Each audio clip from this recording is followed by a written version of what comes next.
پاکستان کا بھارتی جارحیت اور پروپیگنڈے کو عالمی سطح پر بے نقاب کرنے کا فیصلہ۔ وزیراعظم شہباز شریف نے بلاول بھٹو کی سربراہی میں کمیٹی قائم کر دی۔ مصدق ملک، خرم دستگیر، شیر رحمان وفد میں شامل۔ ہنا ربانی خیر، فیصل سبزواری، تہمینہ جنجوعہ اور جلیل عباس جیلانی بھی وفد کا حصہ ہوں گے۔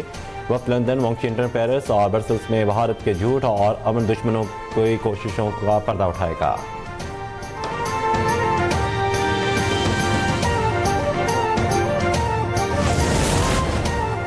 چیئرمین پیپلز پارٹی بلاول بھٹو زرداری کا سوشل میڈیا سائٹ ایکس پر پیغام، کہا کہ وزیراعظم شہباز شریف نے مجھ سے درخواست کی کہ میں ایک وفد کی قیادت کرتے ہوئے عالمی سطح پر پاکستان کی نمائندگی کروں۔ بلاول بھٹو نے لکھا کہ مجھے عالمی سطح پر پاکستان کی نمائندگی کی ذمہ داری قبول کرنے پر فخر ہے۔ میں ان مشکل حالات میں پاکستان کی خدمت کے لیے پرعزم ہوں۔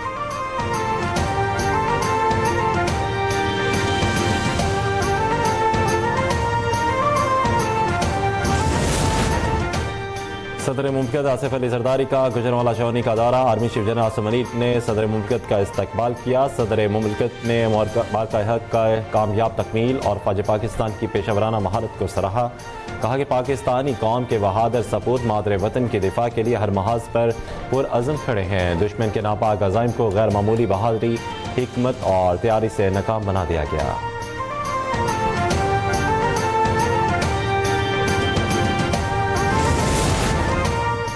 وزیراعظم شہباز شریف کا ایرانی صدر سے ٹیلی فونک رابطہ۔ وزیراعظم نے ایران کے رہبر اعلیٰ آیت اللہ خامنہ ای کی خیریت دریافت کی اور خطے میں کشیدگی کم کرنے کے لیے ایران کی سفارتی کوششوں پر شکریہ ادا کیا۔ ایرانی صدر نے جنوبی ایشیا میں امن و استحکام کے لیے پاکستان کی کوششوں کو سراہا۔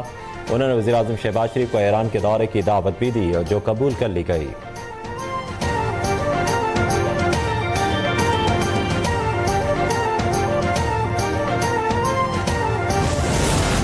وزیراعظم شہباز شریف کی جاتی عمرہ آمد۔ وزیراعظم نے مسلم لیگ نون کے صدر میاں نواز شریف سے ملاقات کی۔ ذرائع کے مطابق ملاقات میں آپریشن بنیان مرصوص کی کامیابی اور ملک کی سلامتی کے امور پر بات چیت کی گئی۔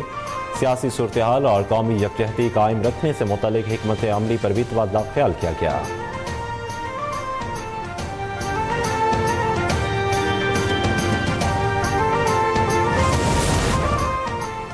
ترجمان فوج پاکستان کے اسلام آباد کے طلباء اور اساتذہ کے ساتھ خصوصی نشست، نوجوانوں کی ملک کے لیے کاوشوں کو نہایت اہم قرار دیا۔ D G I S P R lieutenant general Ahmed Sharif نے دشمن کے ناپاک عزائم سے آگاہ کرتے ہوئے متحد رہنے کی تلقین کی، کہا کہ پاکستان امن کا گہوارہ ہے، پاکستان کی فتح امن کی فتح ہے۔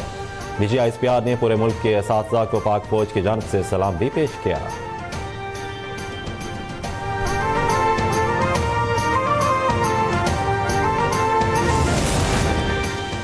دشمن کو زمین، فضا اور پانیوں میں تاریخی شکست۔ وزیر دفاع خواجہ آصف کہتے ہیں کہ بھارت اب مغربی سرحد پر بی ایل اے اور ٹی ٹی پی کے ذریعے جنگ لڑ رہا ہے۔ جلد ہی بھارت مغربی سرحدوں پر اس طرح زخم چاٹے گا جس طرح مشرقی سرحد پر چاٹ رہا ہے۔ ملک کی دفاع کے لیے حکومت اپنی افواج کے شانہ بشانہ کھڑی ہے۔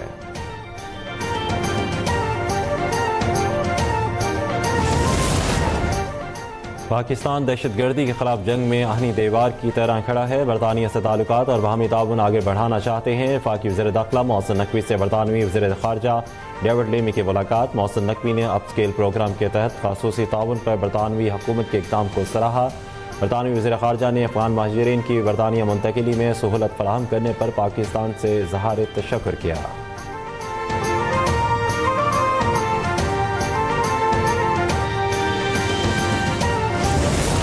آئی ایم ایف نے پاکستان کے لیے قرض کی دوسری قسط کی منظوری کے بعد اسٹاک کنٹری رپورٹ جاری کر دی۔ رواں سال پاکستان کی معاشی شرح نمو 2.6% رہنے کا امکان۔ اگلے مالی سال کے لیے معاشی شرح نمو 3.6% رہنے کی توقع۔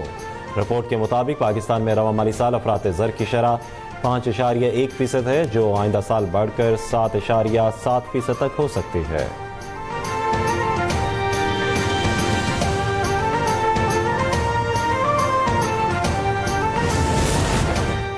جون 2025 تک اعلیٰ سرکاری افسران کے اثاثوں کی تفصیلات سامنے لائی جائیں۔ اینٹی منی لانڈرنگ اور سی ایف ٹی کے لیے بینکوں کی اثاثہ جات تک رسائی میں اضافہ کیا جائے۔ صوبائی اینٹی کرپشن کو مالیاتی انٹیلیجنس تک رسائی کا اختیار دیا جائے۔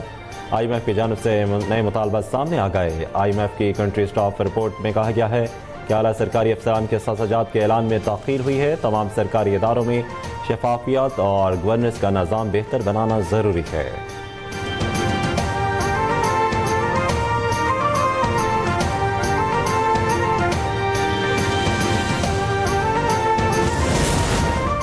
پاکستان کی اہمیت مسلمان نظر انداز نہیں کر سکتے. پاکستان سے بہت عمدہ بات چیت ہوئی ہے. پاکستان کی خواہش ہے کہ امریکہ سے تجارت کرے. امریکی صدر ڈونلڈ ٹرمپ کہتے ہیں کہ پاکستان اور بھارت ایٹمی جنگ کے قریب تھے. امریکی حکام سے کہا کہ پاکستان اور بھارت کو فون کرو, تجارت اور ملاقاتوں کا آغاز کرو.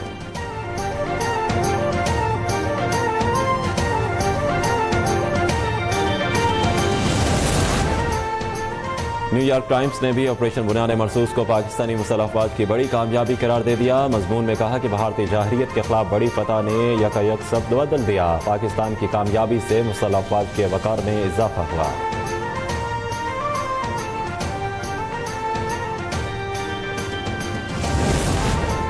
مودی سرکار پاکستان کے ہاتھوں تاریخی شکست پر بکلاہٹ کا شکار ہو گئی. بھارت نے ترکیہ سے تجارتی اور تعلیمی روابط معطل کر دیے. بھارتی وزارت خارجہ کے مطابق فیصلہ پاک بھارت کشیدگی کے دوران ترکیہ کی پاکستان کی غیر مشروط حمایت پر کیا گیا.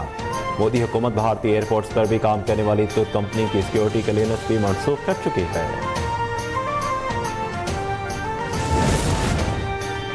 مودی کے جنگی جنون پہ بھارتی وزراء اور سیاستدان اپنے ہی ملک میں غیر محفوظ ہو گئے. بھارتی وزیر خارجہ جے شنکر سمیت 25 بی جے پی رہنماؤں کی سیکیورٹی بڑھا دی گئی. اضافی سیکیورٹی حاصل کرنے والوں میں دہلی کے وزیر اعلیٰ بھی شامل. آپریشن سندور میں ناکامی سے حکومتی جماعت بی جے پی کے اراکین کی زندگیوں کو شدید خطرات لاحق ہیں.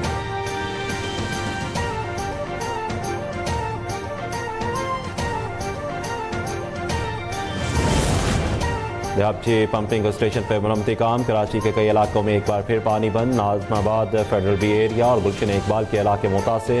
کراچی واٹر کارپوریشن حکام کے مطابق پمپنگ اسٹیشن کے ایئر والز کی تبدیلی کا کام جلد مکمل کر لیا جائے گا.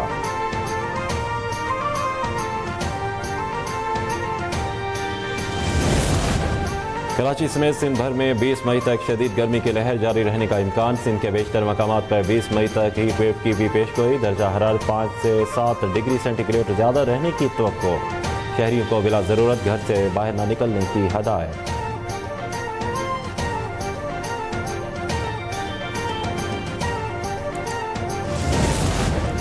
غزہ میں صہیونی فوج کی بدترین بربریت. فضائی حملوں میں مزید 150 فلسطینی شہید, 460 زخمی. اسرائیل کی جانب سے مارچ میں یک طرفہ جنگ بندی ختم کرنے کے بعد یہ اب تک سب سے خونریز حملہ ثابت ہوا ہے. اسرائیلی فوج نے غزہ پر عملی قبضہ حاصل کرنے کے لیے فضائی اور زمینی کارروائی کا اعلان کیا ہے.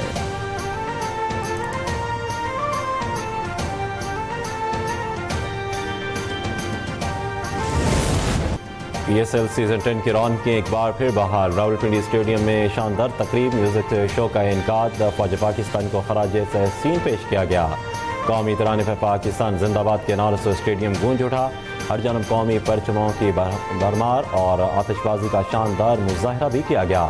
تقریب میں army chief general Asim Munir, D G I S P R lieutenant general Ahmed Sharif اور chairman P C B Mohsin Naqvi نے بھی شرکت کی.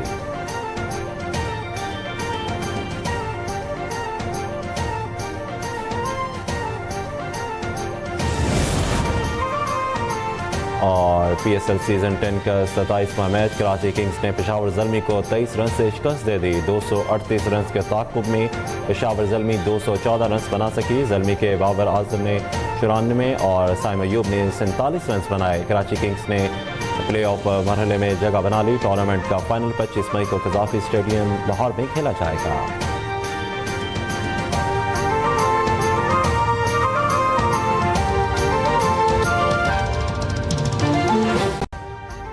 ابھی سبسکرائب کریں تاکہ کوئی خبر رہ نہ جائے.